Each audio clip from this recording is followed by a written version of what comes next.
Restorasi sudah ya? Sudah, Prof. Restorasi sudah belum ya? Soalnya terus Belum, kepotong. Prof. Restorasi sungai belum ya? Oke, berarti Belum, Prof.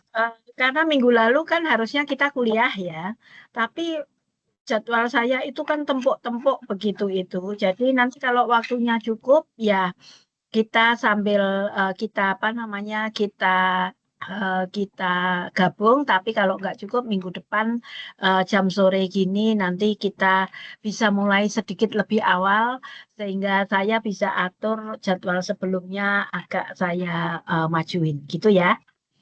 Oke, baik. Saya akan share screen.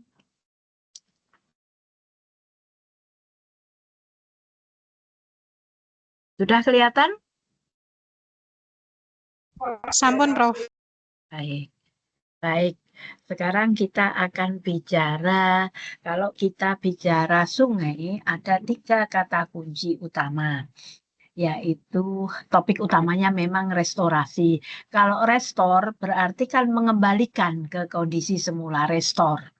Jadi dikembalikan ke kondisi semula sama persis. Tapi bisakah itu butuh biaya tinggi gitu ya. Kita nanti akan lihat satu persatu.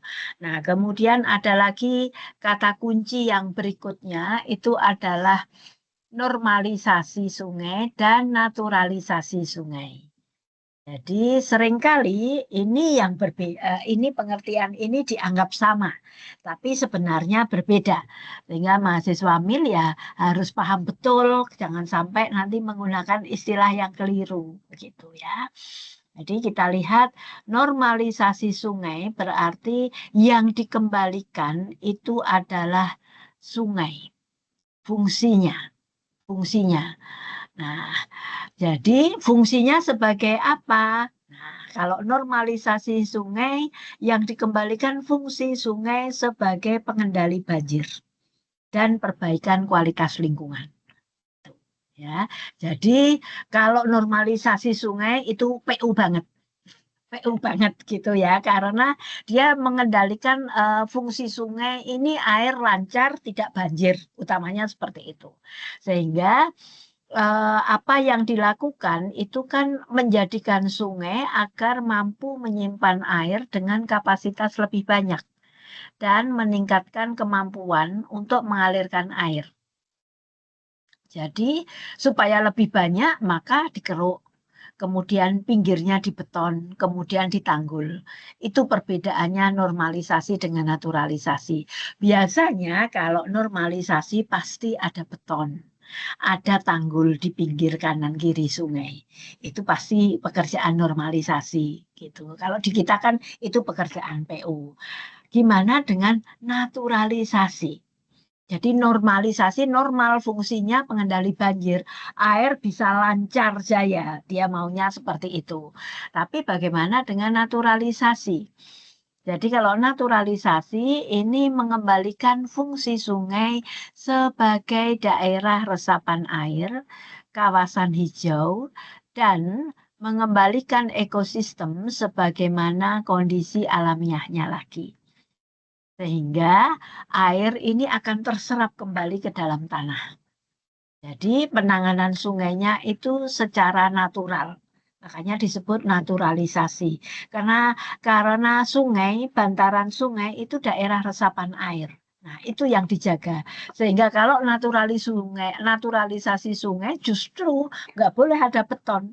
Pinggiran sungai itu ya vegetasi, ada pohon, ada rumput, ada herba seperti itu. Nah, sehingga cara mengelola prasarana sumber daya air melalui konsep pengembangan ruang terbuka hijau (RTH) dengan tetap memperhatikan kapasitas tampungan, fungsi pengendalian banjir, serta konservasi. Jadi tetap dia memperhatikan kapasitas tampungan itu tetap. Jadi kapasitas tampungan ini tetap dijaga, fungsi pengendalian banjir dijaga, tapi ada aspek konservasi. Itu perbedaannya, normalisasi dan naturalisasi. Jangan disamakan, sangat berbeda. gitu ya. Nah, mengapa harus secara natural atau alami supaya sungai itu tetap ada di masa depan, terutama untuk daerah yang belum padat penduduk. Pertanyaannya sekarang, bagaimana dengan kayak Sungai Ciliwung, Sungai Citarum? Bisakah dinaturalisasi? Atau hanya bisa dinormalisasi? Silahkan, siapa mau menjawab.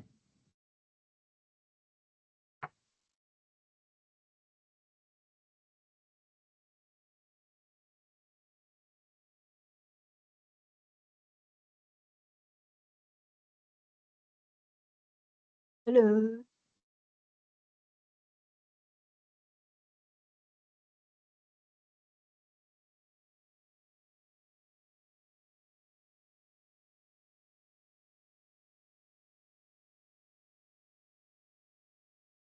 Ya, Prof, izin menjawab, Prof. Kalau dari saya sendiri, kalau untuk naturalisasi untuk Sungai Ciliwung, menurut saya agak susah ya, Prof. Dikarenakan sudah banyak penduduknya, padat penduduk, Prof. Jadi kalau misalnya mau dinaturalisasi, agak susah sih, Prof, menurut saya, Prof. Oke, betul sekali. Jadi ya memang kalau penduduknya sudah permanen di situ, apalagi mereka sudah merasa punya sertifikat, ya sulit. Apalagi itu digusur hanya kemudian dibuat bantaran sungai. Wah, konflik sosialnya tinggi sekali. Sehingga satu-satunya pilihan ya normalisasi.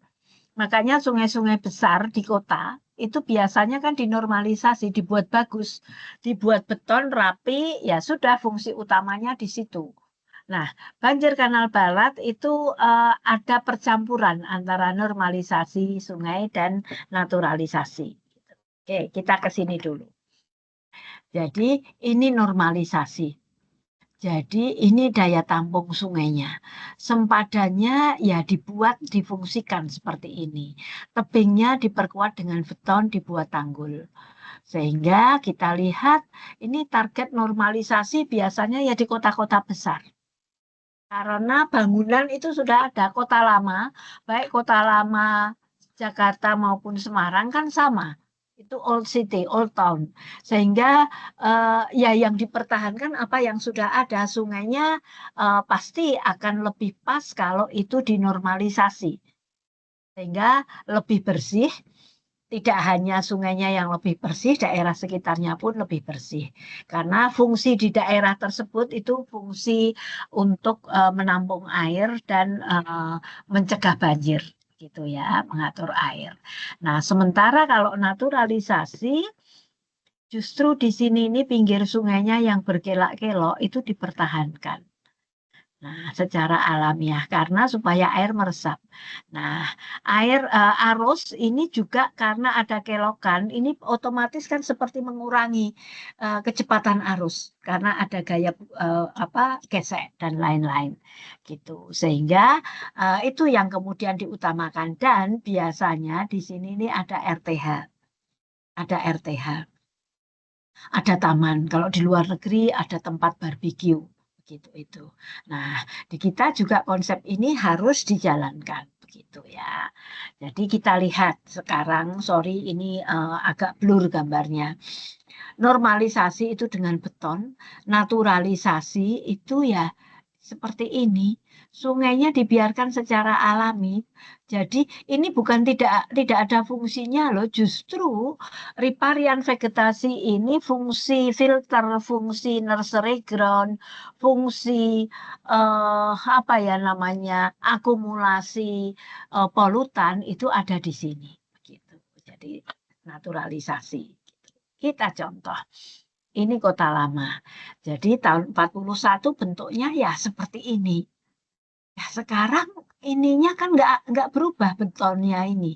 Hanya kalau dilihat sekarang ini lebih banyak mungkin tempat orang jalan kaki dan lain-lain. Tapi satu sisi untuk yang naturalisasi ini harusnya tingkat normalisasi, sorry, harusnya tingkat pencemarannya itu juga lebih terjaga begitu ya. Nah, ini yang saya katakan normalisasi banjir kanal. Mengapa? Karena di sini dibuat tanggul supaya tidak banjir. Tahun 90 itu banjir bandang terbesar di Semarang. Sehingga sejak itu maka dibuat tanggul tinggi yang di daerah mana dekatnya ke arah bandara itu kan juga tanggulnya tinggi. Harapannya supaya tidak banjir dan luber ke jalan. Tapi untuk di bawah pleret itu kan kayak ada delta-delta. Dan itu juga dibiarkan seperti itu untuk deltanya karena memang punya peranan dan ini alami terbentuknya begitu. Sehingga ini yang disebut saya sampaikan ini kombinasi. Ada normalisasi tetapi di sini ada naturalisasi yang dijalankan begitu. Nah, sekarang bagaimana dengan restorasi? Jadi restorasi sungai ini hot topic secara global. Jadi ini data yang saya ambil dari Amerika. Di Amerika restorasi sungai itu hot topic karena mungkin di abad 18-an pasca revolusi industri di Eropa, sebagian Eropa ya, negara maju Eropa dan Amerika, sungai alami dimanapun itu pasti berkelok-kelok.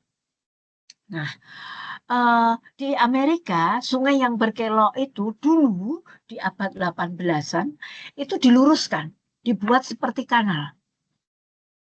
Akhirnya mereka menyadari, oh ini salah nih. Jadi dinormalisasi.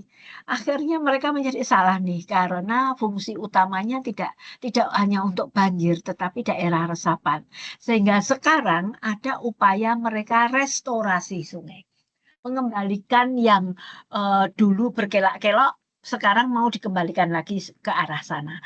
Duitnya ya pasti banyak, tapi kalau negara maju kan biasa seperti itu. Jadi gitu. Jadi restorasi itu mengembalikan tidak hanya fungsi, kalau normalisasi itu tadi kan fungsi, ini termasuk strukturnya. Jadi mengembalikan struktur dan fungsi ekosistem sungai yang terdegradasi ke kondisi sebelum kondisi gangguan. Nah, kondisi gangguan kalau di Amerika itu sebelum kedatangan orang-orang Eropa ke Amerika. Tuh. Nah, sehingga dia lebih ke arah fungsi natural fungsi, kemudian regulasi maupun mengintegrasikannya dengan landscape gitu ya. Nah, jadi ini pre-disturbance condition itu sebelum orang Eropa datang ke Amerika begitu. Nah, ada lagi definisi yang lain. Jadi silahkan nanti mau buat tugas, mau buat tesis itu ambil definisi terbaru nanti. Jadi intinya itu kan sama sebenarnya, mengembalikan kondisi ekosistem sungai ke kondisi yang senatural mungkin. Ini ya, kemudian lebih produktif, secara estetika masuk, tapi juga ada upaya konservasi. Sehingga ini restorasi itu sebenarnya penggabungan antara normalisasi dan naturalisasi. Ya, oke, kita lihat sekarang. Ada 4 tipe restorasi. Prioritas pertama, ini dia mengembangkan painful stage pada, jadi daerah paparan banjir itu yang diperbaiki. Sehingga dia membutuhkan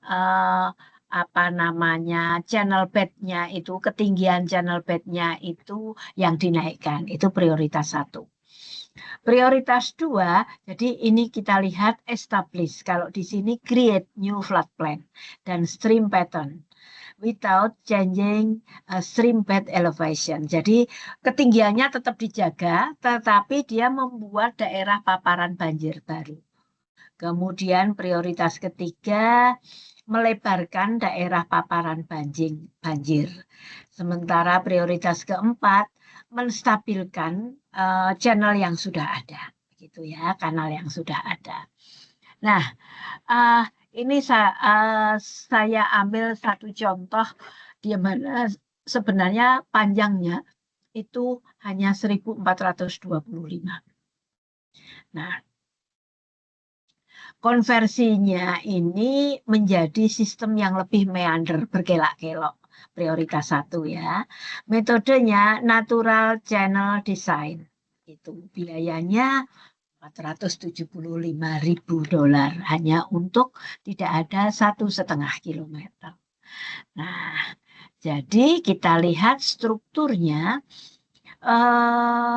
apa namanya, strukturnya sungainya saat tertentu itu seperti ini. Kalau di sini kita lihat ada erosi. Nah, sehingga kita dengan kondisi ini bukan berarti ini kalau di kita itu kan sungai di kita kan kondisinya banyak yang seperti ini. Tapi ketika banjir ini menjadi masalah. Ketika di mereka musim musim dengan curah hujan tinggi, ini menjadi masalah karena pasti luapan airnya tinggi dan kemudian erosi begitu. Nah, apa yang kemudian mereka lakukan? Ya, mereka sepanjang 1.400 atau sepanjang 1.500 tadi itu mereka buat. Jadi mereka ngeruk, dibuatlah channel baru. Finalnya ketika kemudian curah hujan tinggi, ini sudah langsung akan terisi air. Jadi ini sepertinya seperti ini. Jadi yang di sebelahnya sini kita agak naik berapa ya, kurang lebihnya dari sini ya 50 sampai 100 meter itu highway, jalan raya besar lebar.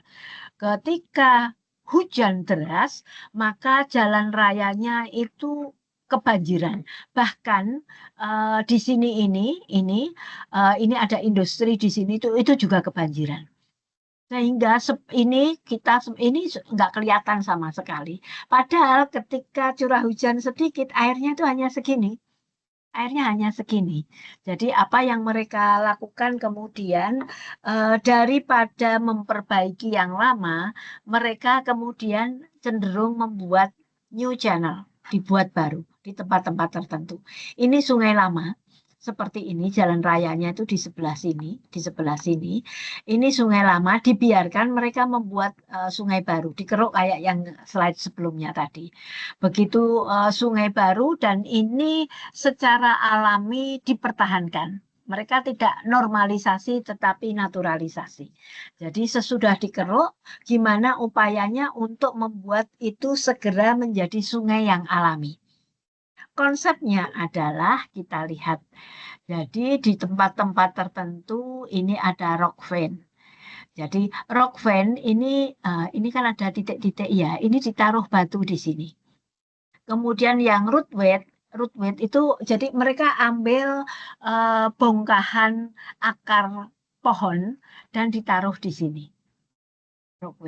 Jadi dan di sini ini kan boulder cluster batu-batu besar. Jadi ketika ini sungai mengalir dari sini dengan batu besar ini maka arusnya itu akan terpecah. Tapi kalau ini pas kelokan pasti ada cenderung erosi di daerah sini ini. Makanya kemudian ini diberi rock vein, diberi batu supaya apa? Airnya itu belok.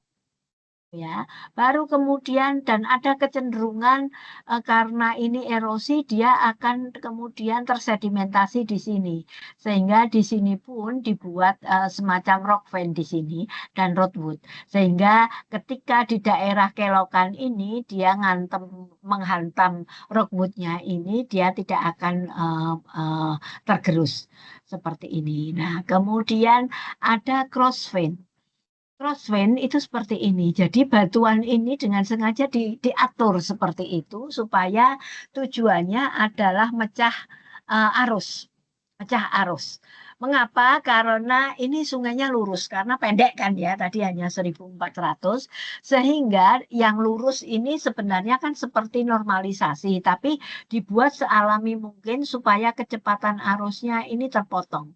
Maka dibuatlah crossband di sini. Sehingga di sini ada roadwood. Nah, kita ada double wing, ini ditaruh di di sisi-sisi di mana rawan erosi. Sehingga double wing ini kan seperti sungainya mengecil. Baru kemudian terbuka lebar lagi di sini. Nah, secara teoritis seperti itu mereka terapkan dan kemudian mengapa ada road vane ini tujuannya kita membuat habitat supaya ini kalau lumutnya tumbuh maka pasti nanti ada ikan, cebong dan lain-lain biota air akan tumbuh. Sesudah ini tumbuh, pasti rumput-rumputan ini akan tumbuh. Sehingga harapannya nanti pinggiran sungai ini nanti sudah akan dipenuhi oleh rumput-rumputan ini. Ini rumput-rumputan seperti itu. Sehingga kalau dilihat ini constructed band-nya, ini ada potensi erosi karena ini sudah menunjukkan erosi. Maka dibuatlah constructed bank di sini ini. Diberi batu-batu besar supaya airnya kayak mageri air supaya dia tidak ke sini tetapi lurus saja. Itu ya. Nah, ini pun kita lihat ini tadi, ini kan yang crossfan ini tadi. Crossfan ini kita lihat sengaja dibuat supaya apa? Dia ada channel baru keluar. Constructed bank ini bisa saja dibuat dari roadway tadi itu. Jadi sungainya begitu di sini ini potensi sedimentasi tinggi, di sini yang biasanya erosi diberi road fan, diberi akar-akaran ini sehingga sungainya berbelok begitu. Dan erosi lateral ini pun, ini kan batu-batu besar ini sudah sengaja diatur ya. Di sini diberi batu besar, di sini juga diberi batu-batu besar, tujuannya supaya ini tidak erosi terus begitu ya. Apa yang kemudian mereka lakukan, mereka mencoba mengembalikan kondisi sebelum pre-settlement European, sebelum orang Eropa itu datang. Jadi kita lihat, kalau sungai ada pohon besar di pinggir sungai, kondisinya ini kemudian terbuka seperti ini kan karena erosi tinggi, maka pohon ini akan tersingkap. Dan kita lihat sedimen yang terperangkap di sini ini juga banyak. Gitu. Ini kan di pinggir kali kita kan juga banyak yang seperti ini.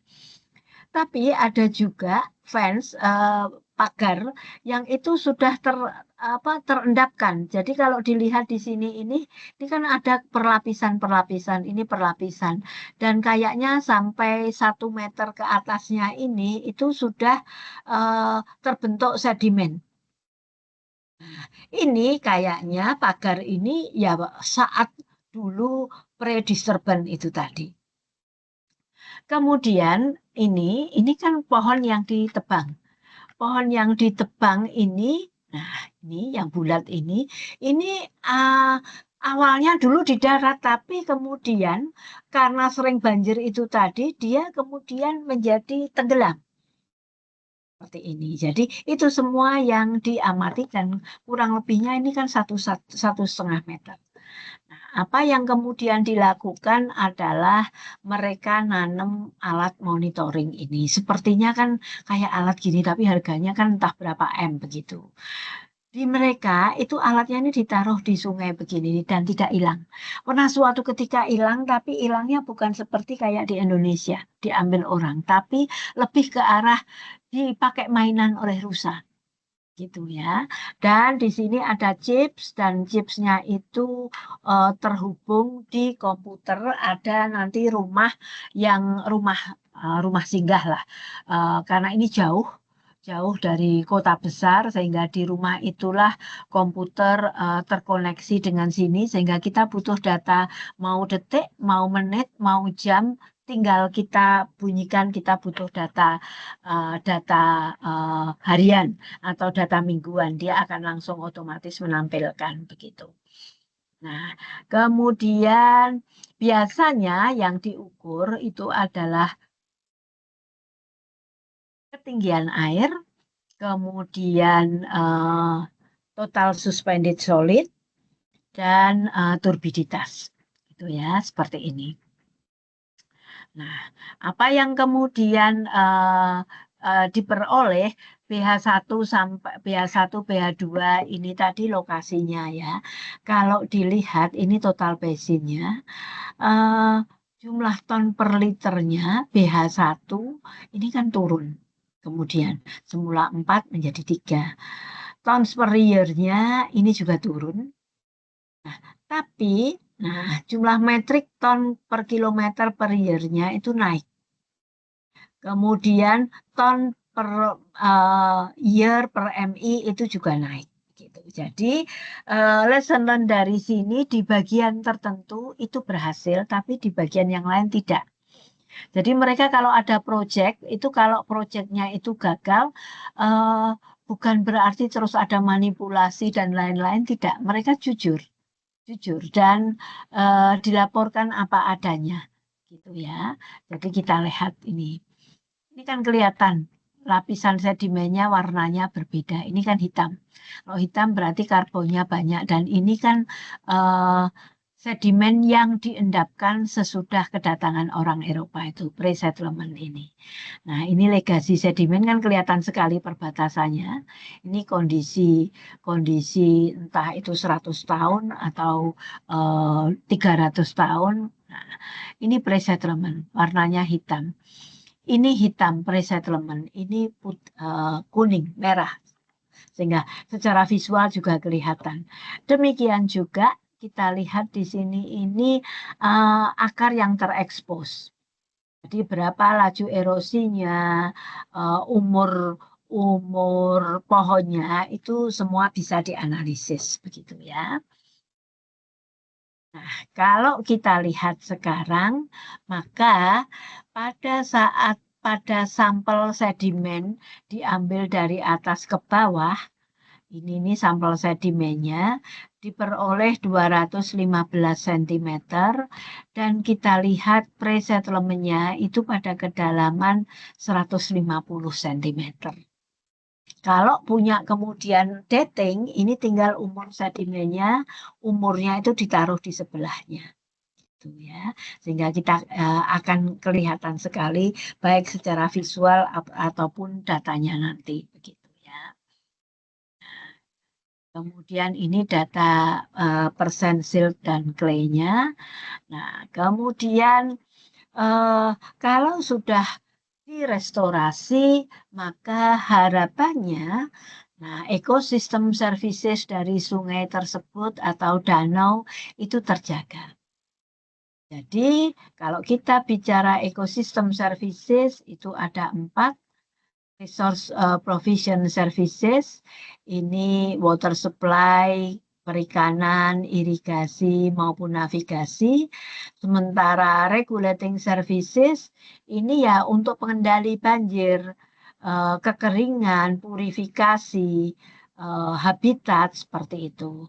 Kalau cultural services ya pasti aspek spiritual, regional, kemudian estetika, budaya, bahkan education. Sementara kalau supporting services ini lebih ke arah geological formation, hydrological unit maupun produktivitas primer begitu. Nah, bagaimana dengan saat ini tinggal menunggu tanda tangan gubernur untuk penyelamatan Danau Rawapening. Ini pendekatan 3 teknologi ini masih menjadi roh dari dokumen yang sekarang ini. Jadi kalau dulu namanya Germadan, itu kan ada science teknologi aplikasi, kemudian regulasi dan pelibatan masyarakat.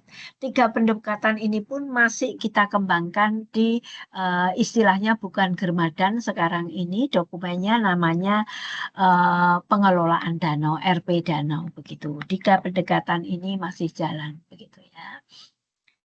Kemudian ini kan resource provision sehingga dia apakah free access atau bisa dikembangkan gimana kapan peaknya dan seterusnya gitu.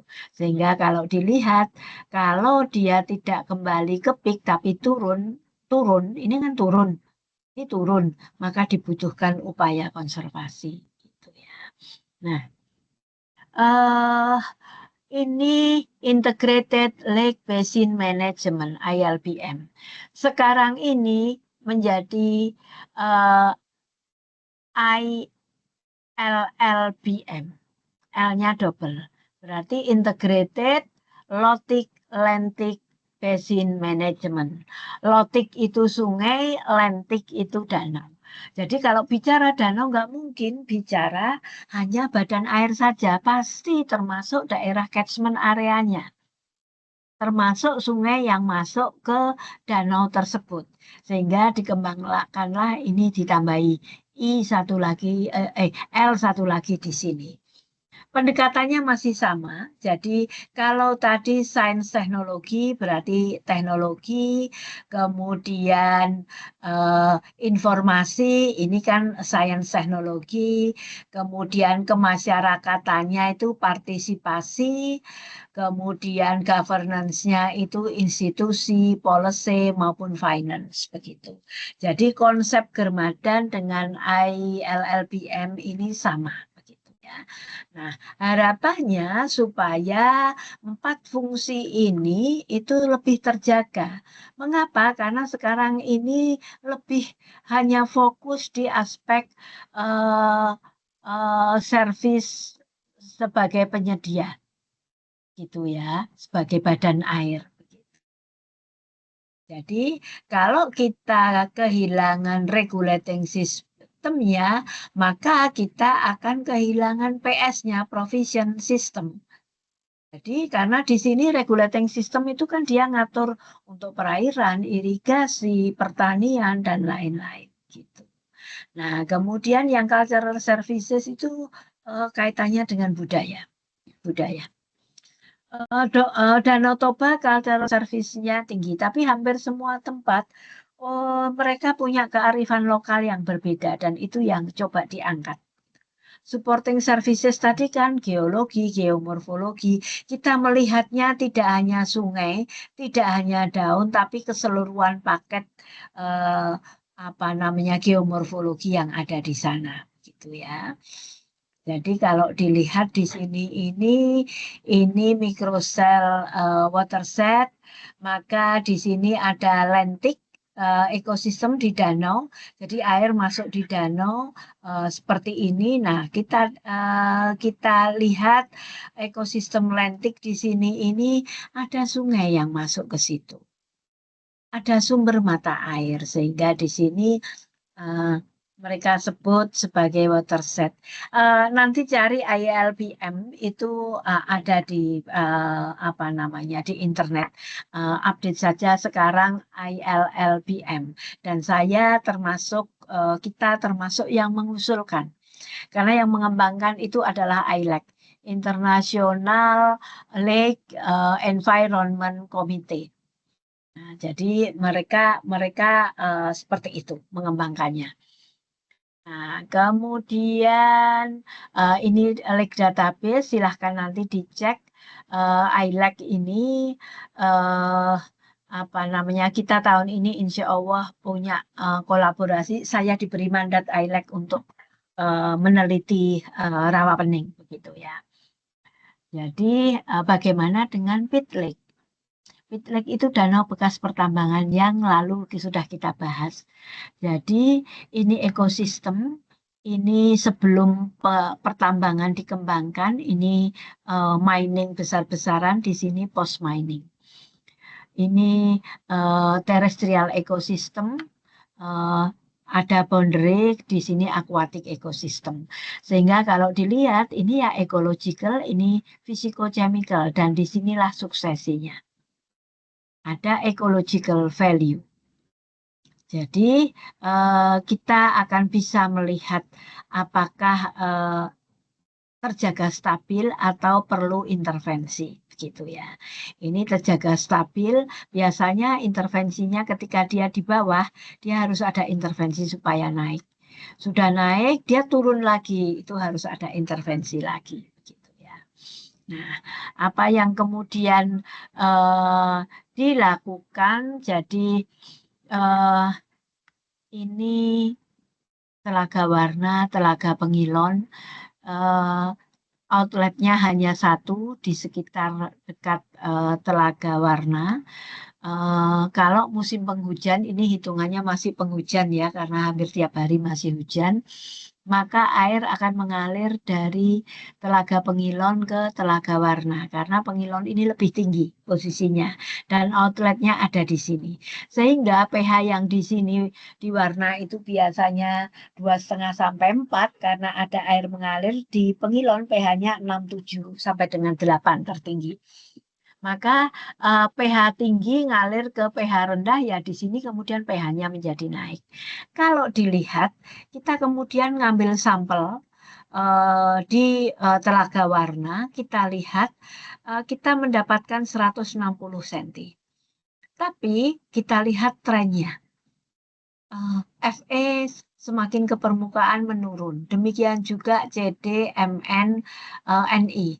Tapi kenapa CO ini ada kecenderungan naik begitu. Jadi trennya kan seperti itu. Trennya seperti itu, dan itu yang coba direkonstruksi karena kan sampel sedimen diambil dan lain-lain. Kita lihat Fe biasanya seiring dengan MN begitu ya. Nah, kemudian danau ini seperti buku harian. Ketika kita ambil sampelnya, ini dari Pengilon tadi, dapat 120 cm. Dan ini diendapkannya juga relatif cukup lama begitu. Kalau dilihat secara visual, di sini hitam. Ini artinya semakin hitam itu karbonnya semakin tinggi. Sini putih, merah, coklat, putih. Artinya ada gradasi secara visual. Dan disinilah sebenarnya ketika warnanya itu jauh lebih terang dibandingkan bawahnya, disitulah proses telaga di Dieng itu khasnya di sana itu banyak tumbuhan air. Dan ini seperti tanah gambut. Karena tumbuhan air itu ketika sudah mati, terendam, ya dia seperti tanah gambut, seperti itu. Gitu ya. Nah, kemudian gimana caranya mengembangkan model? Ini satu contoh pengembangan model yang bisa ditiru, tidak terlalu sulit. Apapun data Anda buat. Jadi kalau dilihat di sini ini ekstrim risiko erosi. Di sini penurunan kekuatan streamnya, alirannya, ya sementara di sini ada kecenderungan kenaikan. Sehingga yang di tengah itu moderate lake channel change, ini moderate risk of deposition. Sehingga semakin ke sini suplai sedimennya semakin tinggi, gitu ya. Jadi itu yang bisa di-sharekan. Ada pertanyaan?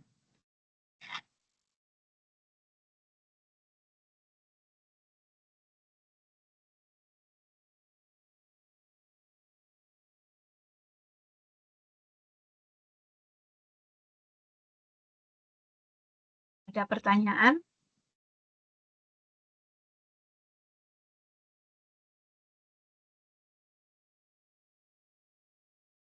Izin bertanya, Prof. Boleh, silahkan. Mengenai situasi banjir yang ada di Aceh, Prof. Itu kan menunjuk, kalau misalnya saya baca di berita, itu menunjukkan fenomena di mana aliran sungai itu meluap, Prof, dan berpindah jalur ke kawasan permukiman, Prof.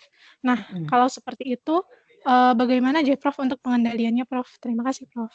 Oke, pertanyaan yang bagus dan sulit dijawab ini. Jadi begini, air itu akan mencari jalannya sendiri. Kenapa? Dia punya kecepatan tinggi kalau jumlahnya banyak. Sehingga dia tidak akan memilih jalan. Ya pokoknya mana yang cepat itu yang kemudian apa namanya terjadi. Nah, sungai yang ada di Aceh itu tidak mampu menampung tingginya debit air yang ada di sungai. Bayangkan kalau dulunya sungai itu lebar, entah karena apa, entah itu kalau dilihat itu kan banyak sekali kayu-kayu gelondongan ya yang ikut ya. Artinya berarti satu kemungkinan sungai itu menjadi mode transportasi sehingga kayu dialirkan ke situ. Sebelum itu jalan, dia disimpannya kan di pinggir supaya lebih mudah begitu. Nah, ketika harusnya bantaran sungai sudah ada peraturannya itu lama, itu kan 50 meter dari titik pasang tertinggi.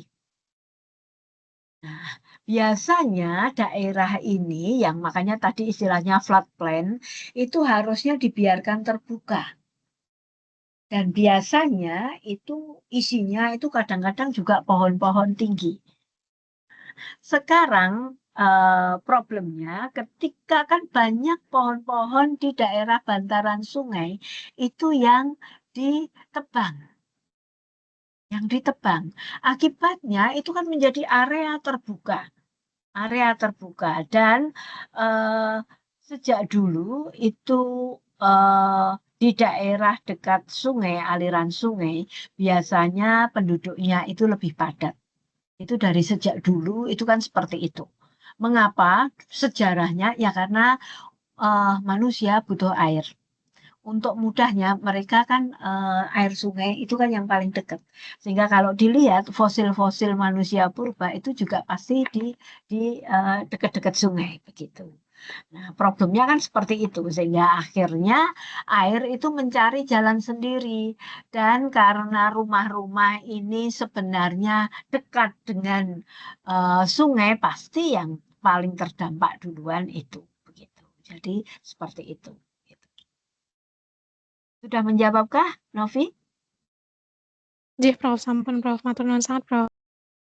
Ya. Yang lain ada lagi?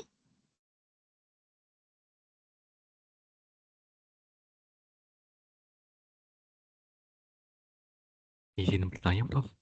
Boleh, silahkan. Ya, izin bertanya. Ini mungkin sedikit berhubungan dengan pertanyaan Mbak Novi tadi terkait banjir ya. Apabila melihat fenomena untuk saat ini kan sedang gencar untuk adanya isu climate change, kemudian juga ada pemanasan global dan lain sebagainya ya, Prof ya. Dengan Ya. adanya fenomena tersebut kan juga mengakibatkan adanya pencairan es di kutub. Dan Ya. dari situ kita dapat mengetahui bersama bahwa untuk debit air pada skala global itu kan berarti artinya meningkat karena adanya proses pencairan dari es yang ada di kutub tersebut. Nah, kemudian dengan adanya hal tersebut kan itu juga salah satu faktor yang kemudian dapat menyebabkan terjadinya banjir itu sendiri. Karena ketika istilahnya itu permukaan airnya itu meninggi, sedangkan untuk daratannya itu tetap masih sama, artinya akan ada beberapa debit air yang kemudian akan masuk ke bagian pemukiman ataupun juga daratan itu sendiri. Nah, kira-kira Prof untuk istilahnya menyamaratakan ataupun juga menyeimbangkan kondisi tersebut, kira-kira apakah idealnya itu dilakukan proses untuk monitoring secara berkala untuk sungai ataupun juga mungkin selokan dan lain sebagainya, atau bagaimana Prof untuk menurut Prof untuk mengatasi hal tersebut? Pertanyaan yang bagus, Mas Tobi. Jadi gini, perubahan iklim tidak bisa dihindari. Itu terjadi. Dan kita hidup dalam kondisi perubahan iklim. Es di kutub mencair itu salah satu dampak perubahan iklim karena ada pemanasan global. Sehingga yang dulunya itu salju itu kan meleleh. Akibatnya bongkahan itu kan kemudian bongkahan ya, bongkahan es turun ke laut, muka air laut menjadi naik. Bukan karena bongkahannya saja, tetapi es ini pun dia kan juga akan mencair. Sehingga laut pun akan menjadi tinggi, lebih tinggi. Gitu ya. Jadi kita ini ada apa namanya? Kita ada di posisi satu sisi ini ekosistem laut, satu sisi ekosistem darat, freshwater. Sungai itu ada di freshwater, di daratan. Laut ya tetap di laut. Jadi, mungkin hal lainnya lagi, apakah pencairan es di kutub ini juga berpengaruh ke darat? Ya, untuk sebagian. Karena pasti inundasi air laut nggak bisa dihindari, intrusi air laut. Sehingga air laut ini ombak gede pasti akan menyebabkan banyak abrasi. Sehingga banyak daratan yang kemudian menjadi hilang, itu abrasi. Ya kan? Nah, artinya daratan yang dulu freshwater sungai ini pun kemudian menjadi tidak sungai yang freshwater lagi, tetapi dengan salinitas tertentu. Salinitas tertentu. Dan ini pun juga berdampak. Karena sungai ini pun, jadi kadang-kadang begini, di daerah-daerah estuarin itu muara sungai, itu kan pertemuan air tawar dan air laut. Jadi seringkali saat pasang tinggi, ya dia itu masuknya sampai dalam. Banjir Kanal Barat, kalau pernah lewat, itu sebenarnya untuk sampai di muara kan tidak terlalu jauh. Jadi di jembatan utama banjir Kanal Barat itu salinitasnya itu kalau 7-10 itu hal biasa. Karena pas saat pasang laut masuk ke sungai itu. Gitu. Sehingga dampaknya itu kan tidak hanya aspek kualitas air, tetapi juga biota yang hidup. Ya, memang harus dimonitor terus. Dan itu tugasnya Dinas Lingkungan Hidup itu kan harus memantau kualitas air, terutama di sungai-sungai penting. Dan seperti banjir Kanal Barat itu pasti dipantau. Dan pemantauan itu biasanya itu seringkali 4-5-6 kali. Jadi ada pada saat musim kemarau, saat musim penghujan, transisi. Sehingga biasanya itu yang kemudian dilakukan gitu. Jadi itu. Itu. Nah, apa yang kemudian monitoringnya ini ya tidak hanya kualitas air, BMKG itu sudah mengembangkan early warning system. Jadi prediksi BMKG itu sekarang kan kuat ya presisinya ya. Dia akan ada nanti ombak gede setinggi sekian itu di-share ke masyarakat. Sehingga itu yang akan menjadi lebih pas begitu ya, lebih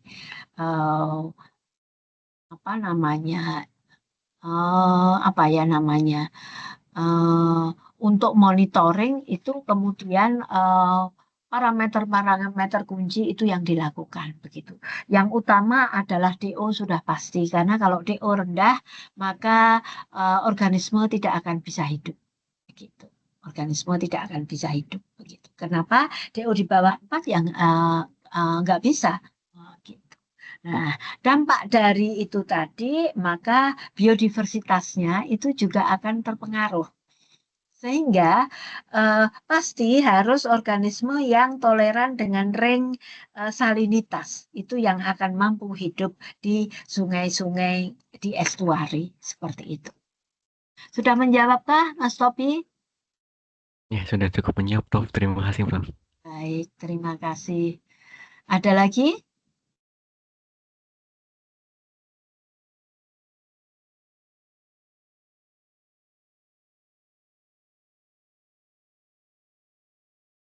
Baik, kita mau lanjut atau dilanjut minggu depan? Jadi saya cek di SSO, sebentar, saya cek di SSO, sebentar ya.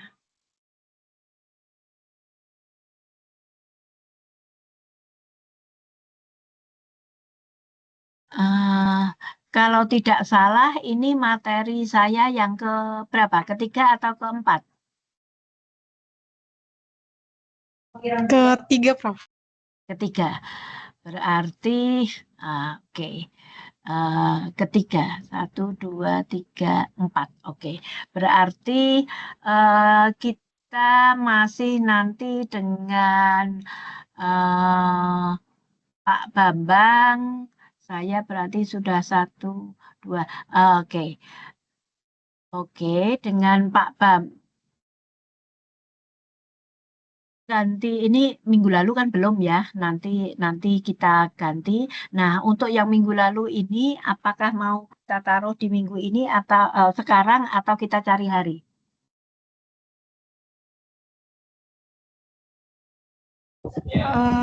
Mungkin minggu depan, Prof. Atau nanti coba saya diskusikan sama teman-teman terlebih dahulu ya, Prof. Heeh.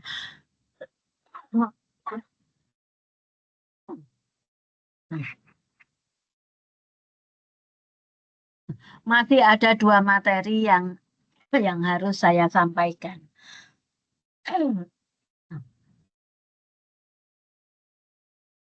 Baik, Prof. Nanti coba saya diskusikan ke teman-teman ya, Prof. Berarti hari ini kita sudahi atau saya harus nunggu? Sebentar, Prof. Diberi waktu 5 menit terlebih dahulu ya, Prof. Oke, baik. Ya.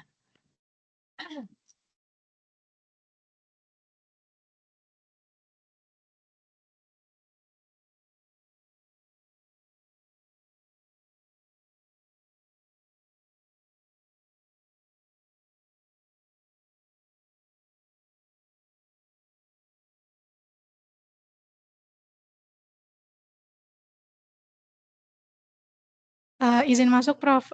Dari teman-teman dilanjut saja, Prof.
Izin masuk, Prof. Nane.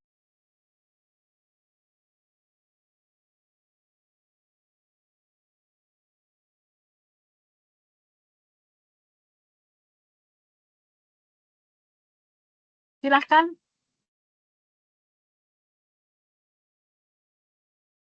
Dari teman-teman dilanjut saja, Prof. Lanjut saja ya. Oke, baik. Oke, Prof. Izin, Prof. Tapi nanti jam 7 kami sudah ada kelas lagi, Prof. Ya jangan sampai maghrib lah, paling-paling mungkin setengah jam ya.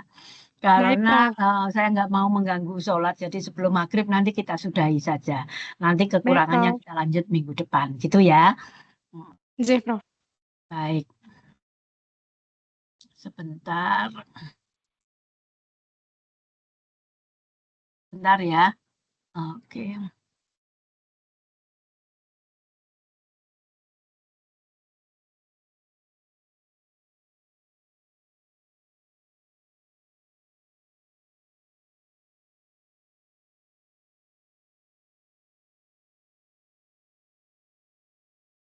Oke.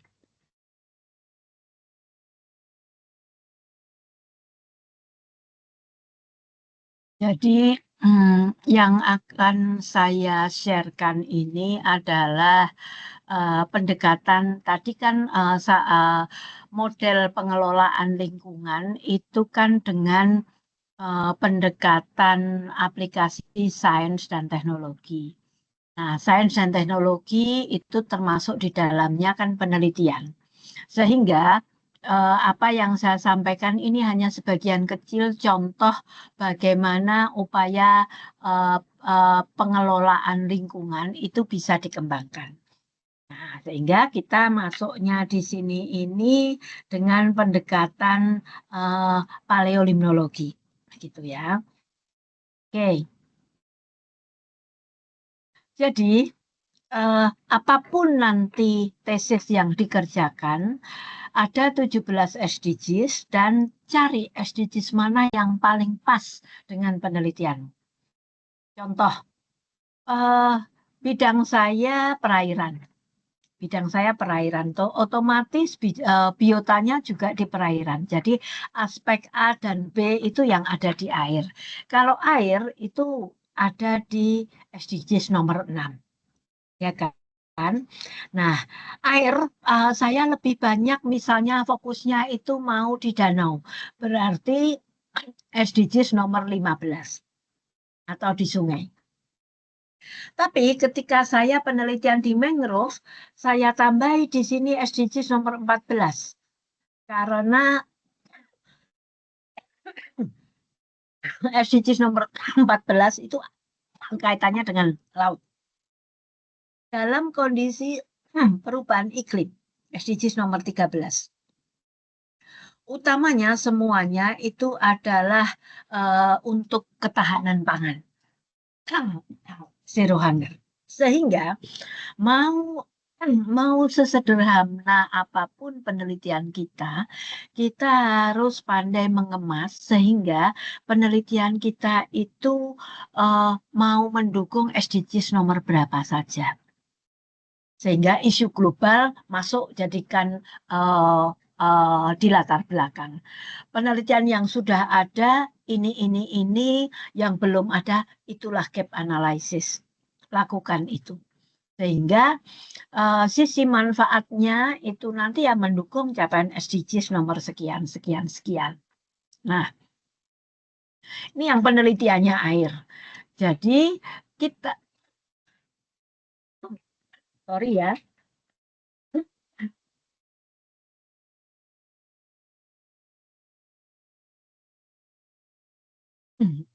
Jadi kita di RPJMN 2020-2024 pembangunan ekonomi salah satunya ada pangan di sini ini. Kemudian ada lagi fokusnya pembangunan infrastruktur, di dalamnya ada sumber daya air. Jadi yang kita ambil ini. Dan sejak tahun 2020 rencana pengelolaan danau itu sudah masuk. Di sini ada ketahanan pangan, air, energi, dan lingkungan hidup. Program prioritas nasional nomor 4 ini. PN4. Di sini ada ketahanan pangan, air, energi, dan lingkungan hidup.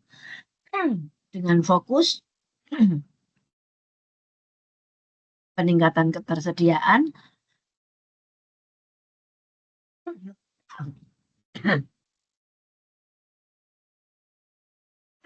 sorry. Kuantitas, di sini ada energi.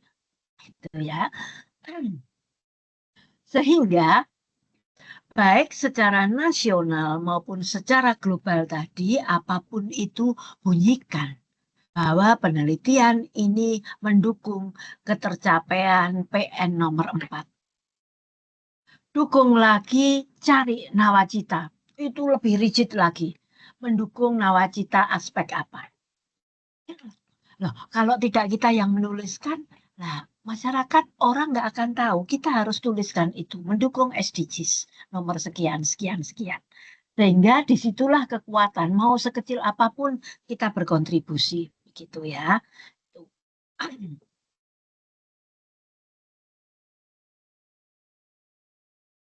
Oke, nah sekarang ada yang namanya water, energy, food nexus. Apakah nexus itu proses yang menghubungkan aksi dari semuanya? Jadi kita bicara air tidak akan bisa dipisahkan dari energi, tidak akan bisa dipisahkan dari food, makanan, dan sebaliknya. Karena untuk mencapai ketersediaan pangan butuh air untuk menumbuhkan apa namanya pangan. Nah, energi, nah butuh air untuk membangkitkan energi.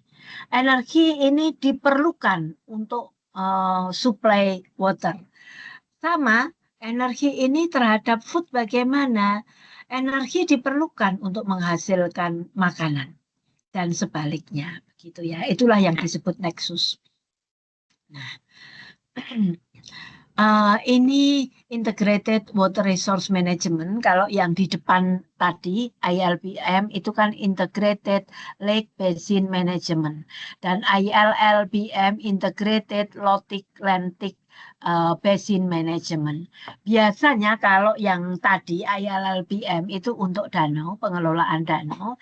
Yang ini, IWRM ini untuk sungai. Jadi kita lihat, kita lihat fungsinya, sehingga sebenarnya sama. Jadi proses untuk mempromosikan pengelolaan air, lahan atau tanah kaitannya dengan sumber daya, sehingga meningkatkan perekonomian dan sosial masyarakat. Gitu ya. Nah, kita lihat sekarang. Challenges dan problemnya water resource management. Salah satunya, lack of accurate dan reliable water resource data informasi sampai dengan hari ini. Data penelitian banyak. Data di institusi semua punya data, tapi ya sudah hanya sekedar data. Ketika dicari ganti orang, ganti kebijakan, sudah hilang data. Sistem informasi selalu dibilang belum kuat karena nggak punya duit untuk mengembangkan.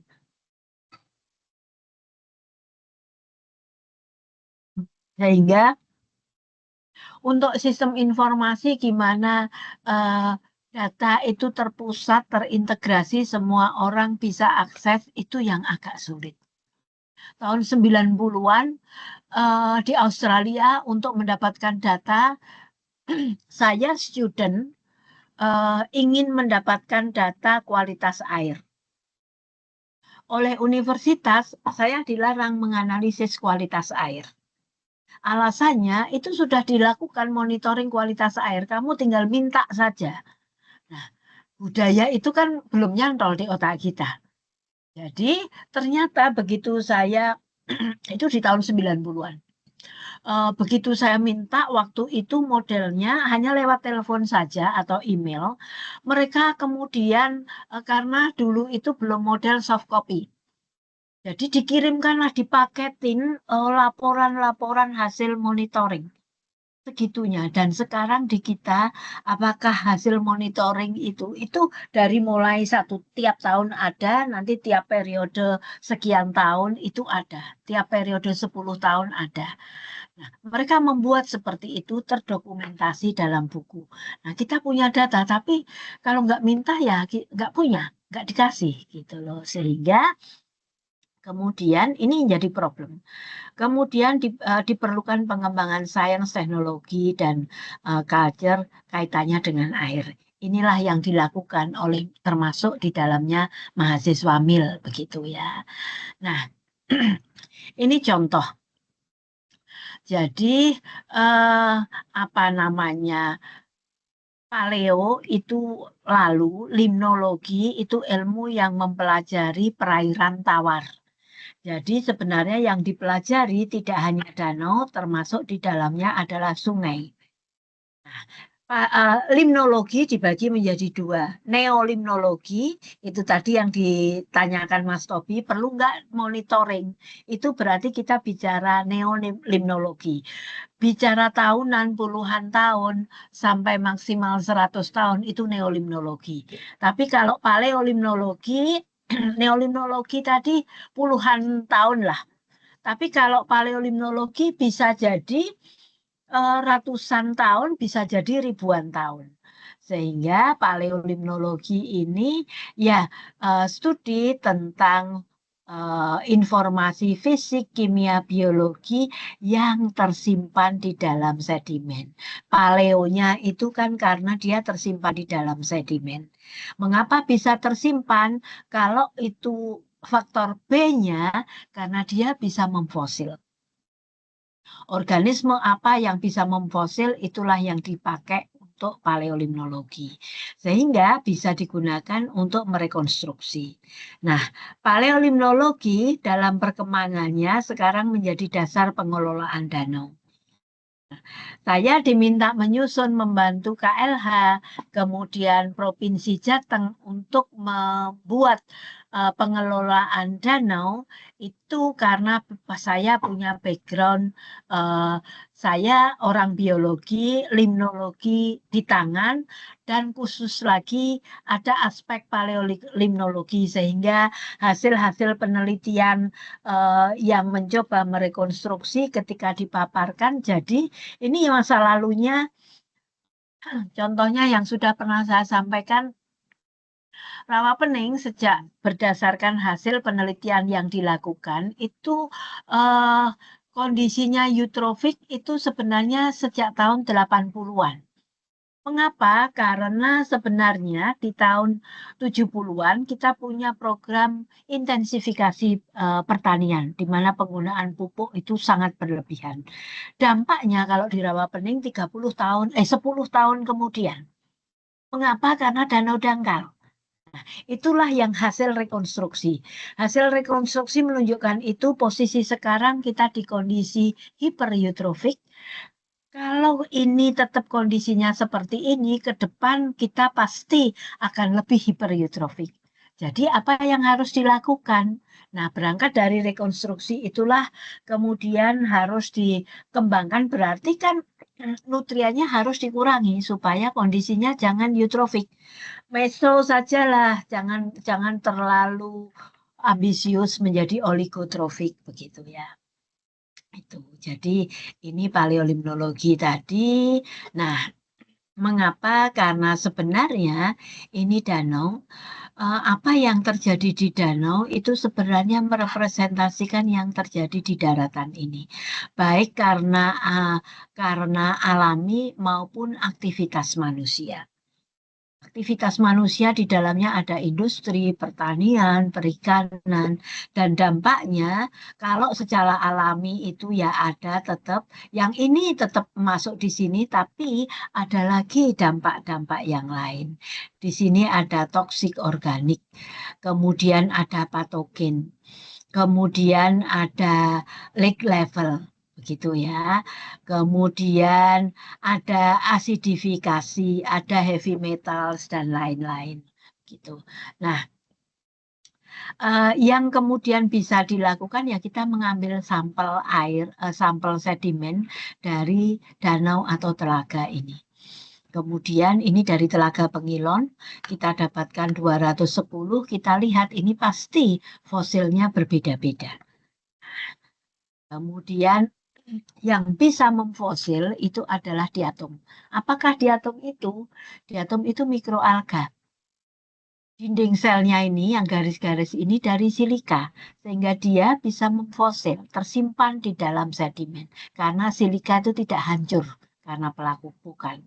Yang sudah berkembang ini penggunaan diatom untuk indikasi status trofik. Kemudian kaitannya dengan pH, asidifikasi pH, tapi juga bahan organik dan pencemaran metal begitu. Jadi, nah, kurang lebihnya kalau dilihat di bawah mikroskop seperti ini. Ini diatom. Ini diatom. Jadi, mengapa? Karena ukurannya kecil, penyusun utama komunitas plankton di perairan, sehingga dia berkontribusi 20% oksigen baik di freshwater maupun di laut. Kemudian dia ini mikroalga sehingga sebagai produsen primer, sehingga mempunyai peranan sangat penting. Kalau dia tidak ada, maka zooplankton, ikan kecil, kerang, ikan besar itu juga akan hilang. Coba nanti cari dead zone, itu ada satu kawasan di mana tidak ada kehidupan sama sekali. Zone itu. Mengapa? Ya karena di sana tidak ada plankton, tidak ada mikroalga. Sehingga otomatis nggak ada yang dimakan. Zooplankton ikan nggak ada yang dimakan. Nggak ada ikan ya ular, burung nggak akan ada yang ke situ. Makanya disebut dead zone karena sepi sekali. Gitu ya.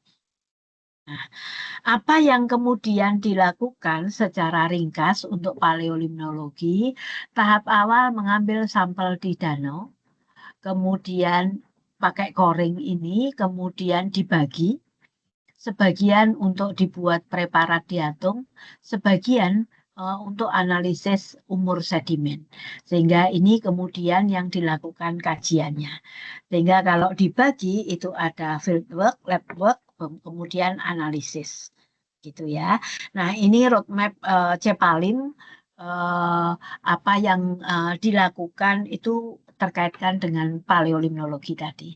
Nah, saya yakin mahasiswa MIL pasti juga familiar dengan Fosviewer ini.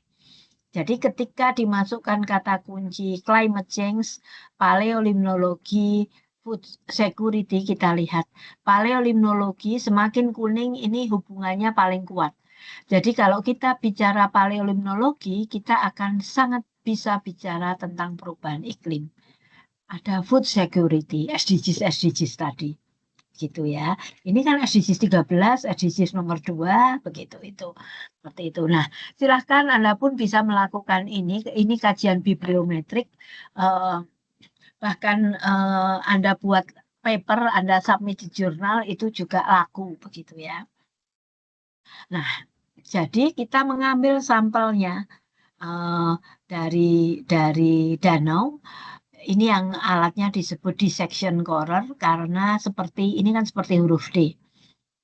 Nah, kita ambil ini panjangnya 50 cm, ini perlapisannya ini warnanya kan berbeda. Pasti ini fosilnya juga berbeda. Sesudah diambil, nah kalau rawa pening yang tadi saya ceritakan tahun 1983 karena sampelnya dianalisis untuk umur sedimennya. Jadi ini pada kedalaman 42 cm. Jadi diendapkannya hasil datingnya itu di 1983. Kita lihat di sini ini. Inilah rekonstruksi yang dilakukan. Jadi data yang dipunyai ternyata Aulacoseria granulata mulai boom populasinya tinggi itu mulai di 1983. Sebelumnya di di abad 18 masih ada, di sini sedikit. Tahun 70-an itu sedikit tapi sudah mulai naik. Begitu 10 tahun kemudian sesudah intensifikasi penggunaan pupuk sampai dengan sekarang pun ini kondisinya ini mendominasi. Siapakah Aulacoseria granulata? PR-nya kan seperti itu. Ini fakta yang kita punyai. Nah, saya yang kemudian bisa menerjemahkan karena Aulacoseriae granulata ini dia akan cepat hidup dengan subur, kondisi kaya akan nutrien. Nutrien dalam hal ini adalah N dan P, nitrogen dan fosfor. Nah, pupuk itu kan mengandung N dan P tinggi. Sehingga dia booming dan pH-nya itu di atas 7. Sehingga sebelumnya ini kan didominasi oleh spesies yang lain. Fragillaria, kemudian Eunotia itu indikasi biasanya pH-nya rendah. Jadi dulunya rawa pening itu pH-nya rendah karena tanah gambut bawahnya. Tapi dalam perjalanannya dia menjadi eutrofik ini. Nah, kemudian kita ini piston corer, jadi ini ketika kita sampling di Telaga Pengilon itu tadi kita mendapatkan 210 cm, hasilnya yang ini telaga warna, jadi kita dapat berapa ini 160 cm dan itu 24 cm dari permukaan sedimen ke bawah, dia sudah diendapkan 125 tahun yang lalu. Beda ya dengan rawa pening tadi.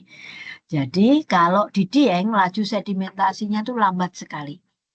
Sehingga dia 125 tahun itu hanya 25, kan nggak ada 25 cm, artinya 1 cm ini kan dia butuh 5 tahun.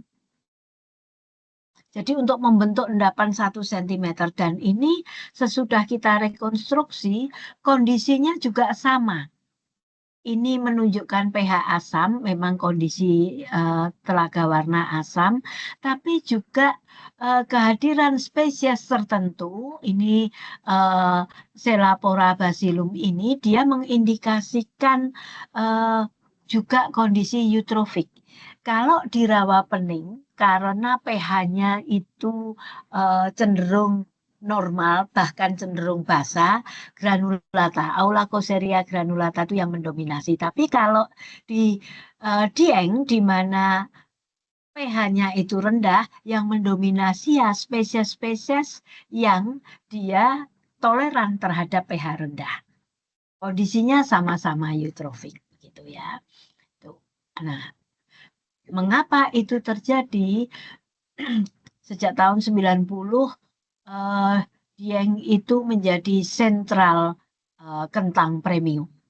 Sampai dengan sekarang semua bukit itu sudah berubah menjadi kentang. Untuk itu, untuk mengairi ini dia pompa dan sudah ada perbub yang membolehkan pompa. Tapi di situ hanya diperbolehkan 8 jam. Kenyataannya ya banyak yang memompa 28 jam. Bahkan ada yang masang dengan pompa gede karena dia kan harus narik dengan selang jauh begitu ya. Seperti itu. Nah, sama ini contoh yang tadi kita lihat yang 210 tadi itu diendapkan di 5.355 pp. Artinya berarti itu before present itu 1950. Tinggal nambahkan saja kan berarti lebih dari 6.000 tahun yang lalu begitu ya. Gitu. Nah, kemudian Pengilon ini sama, jadi ini tadi yang sudah saya sampaikan, saya lewati.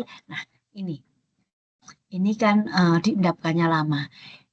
Di sini ini mulai dijumpai karena ini di Pengilon, di mana dia memang pH-nya itu ada potensi untuk di atas 7.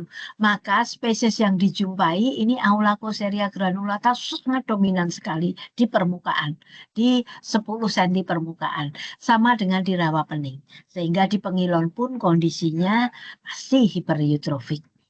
Nah, yang menarik dari Dieng, di sana itu telaga ini terhubung satu dengan yang lain dan ada geotermal di situ. Ada sejarah erupsi di Dieng, sehingga kita lihat kalau dibuat apa namanya petanya ini, ya Terakhir 2018 Sileri ini sering. Kemudian Sinila ini yang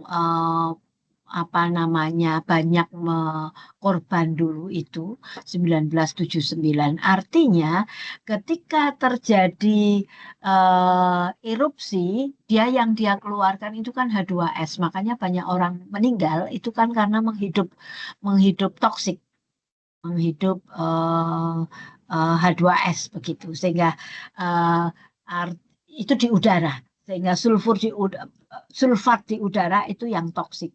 Tapi mereka yang kemudian merunduk itu aman begitu ya. Dan ketika itu terjadi, maka di telaga itu juga akan terpengaruh. Kita juga sudah merekonstruksi ini banjir Kanal Timur.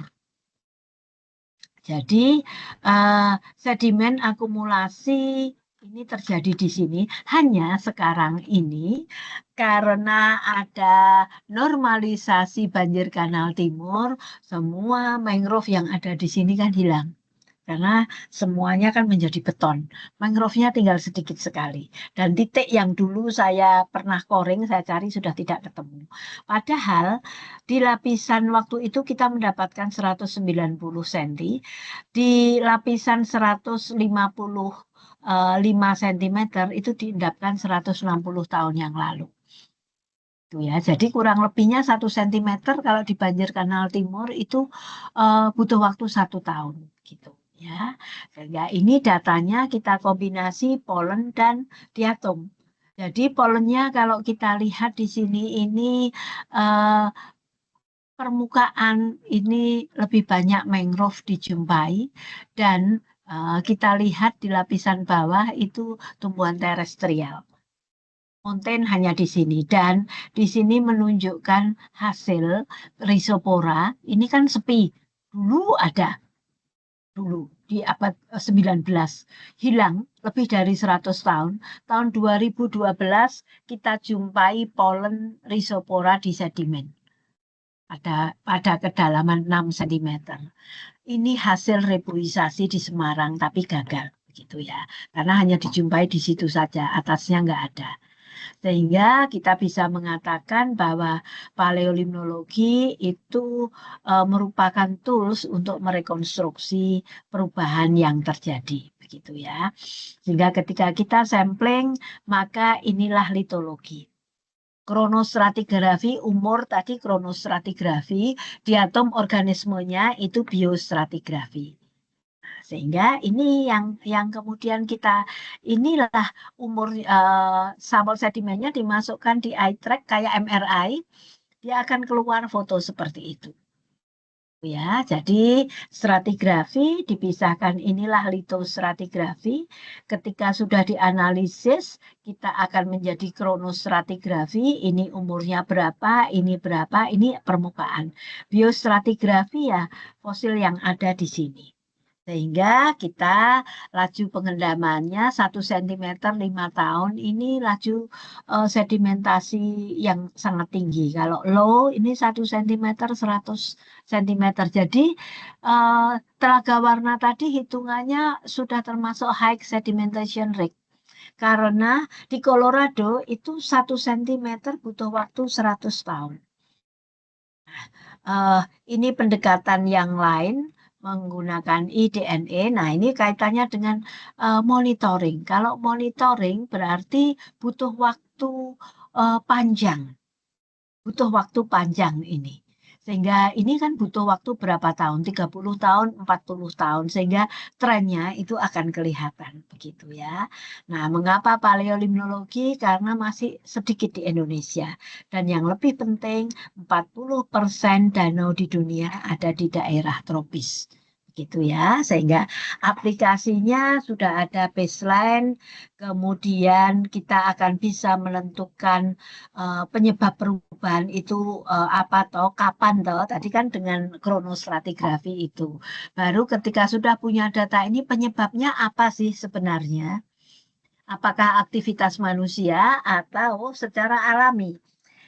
Penambahan pupuk itu tadi aktivitas manusia, karena berarti kita lihat dia blooming tadi. Itu dampak aktivitas manusia.